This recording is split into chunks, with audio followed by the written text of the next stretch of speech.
What up, YouTube? It's your boy Will 777JP back at it again with another video, and this time around we're doing something completely new and different for the channel. This is my very first video game review, and the game that we are reviewing is The Night Witch.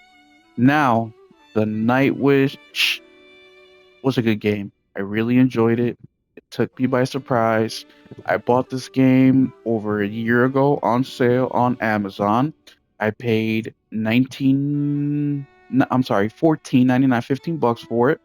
And I saw some comments on there. People liked this, some people didn't. I like the art style, and I also like the visuals of the game and the art style, and that was enough to get me to buy the game, especially at $15. So today I'm gonna do a review of the game. Please let me know what you think, what you like, what you don't like, what I should have added. But let's get started. And I wanted to start the review off in the title screen of the game because when you click on start game, it takes you to your save file. And I wanted to be upfront with you guys and show you exactly where I'm at. 24 hours, 42 minutes is how long it took me to beat the game. And I got about 82% of all power-ups, upgrades, collectibles in the game. So I have about 20% left to go, but I rolled the credits at about the 82% mark. And The Night Witch is a standout title. It combines the best of action, strategy, and storytelling into a really memorable experience. The game is set in a beautifully crafted world. It follows the journey of a powerful night witch who you're looking at right now, who uses her magic and combat skills to confront a range of challenges.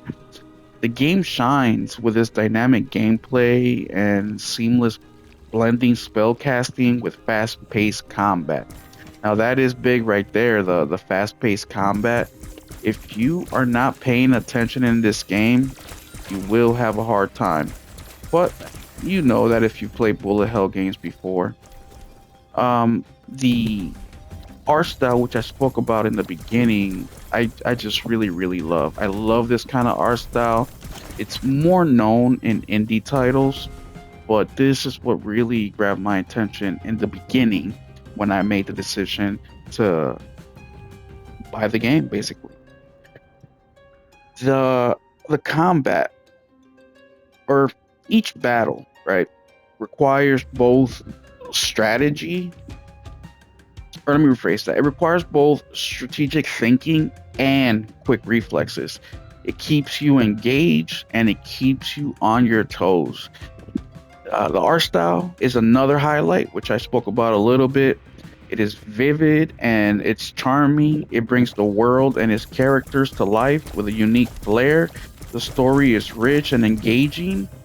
It features well developed characters and a plot that unfolds in intriguing ways.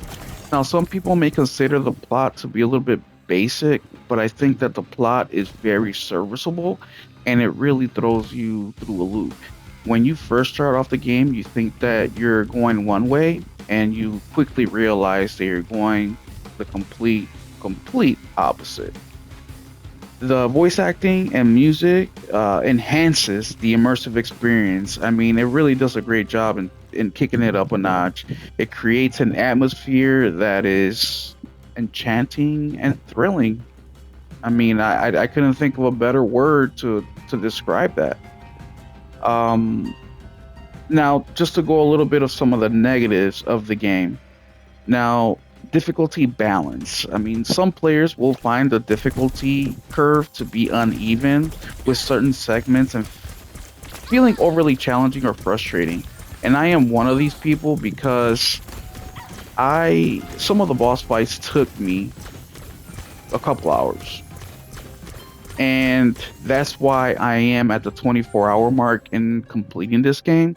If you are better at these types of games than me, I guess that you can finish the game in about 12 to 15 hours. And if you want 100% it, maybe 20 to 25 hours. To where it took me 25 hours to roll credits at 82% completion. I think it will take somebody who is experienced with these games way less time. As far as performance issues goes, there hasn't been any problems for me, but in the beginning, I know that there were some bugs and some slowdowns that affected gameplay, but I didn't experience none of that. I think that they patched that stuff right away. Now I haven't done much research in that, and that's just something I came across online when doing research on the game. So just put that in your back pocket as something that may or may not happen. But from my experience, I did not see none of that. Repetitiveness. Now, the gameplay can become a little repetitive over time, particularly with certain mechanics or level designs. To me, that is not a big deal because the combat is so fun. The combat loop is very fun. And I always say that the combat loop in these types of games is can trump a lot of things. But for some people, it may be a little repetitive.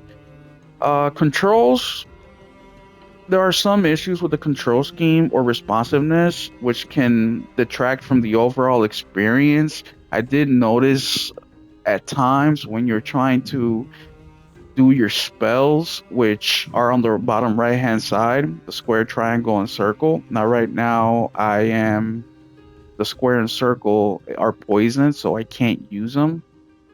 Or if I have to use them to get rid of them, but then your mana clears out, and I right now I have 6 slots available. I've noticed that sometimes while using those, it gets a little bit quirky, especially on the super hard boss fights.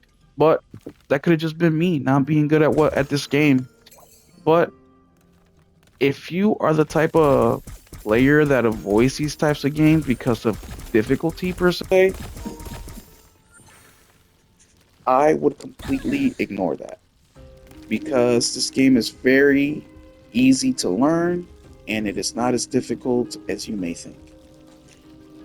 Well, guys, that is my quick little review of the Night Queen or the Night Witch. Let me know what you think.